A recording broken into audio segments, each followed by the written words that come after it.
Olá pessoal, eu sou o Marco Horácio e como podem ver sou hidrovac.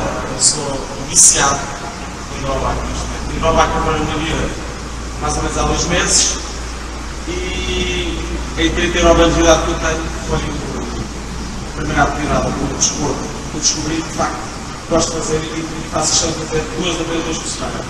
Aconselho a toda a gente. Fisicamente é muito exigente. É muito difícil. Eu saio completamente do outro, mas não podia, depois agora com alturas musculares. O exercício é feito de água. À medida que vamos pedalando e vamos fazendo os exercícios, os nossos músculos estão a ser massajados ao mesmo tempo com a água. Portanto, é um desporto que eu recomendo a toda a gente.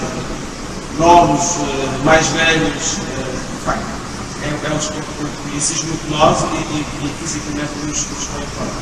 O que eu estou a dizer, você pode estar a dizer, estás a dizer isso? É verdade, se quiser estar a brincar, assim, minhas orelhas de fora e darem um papo a sério.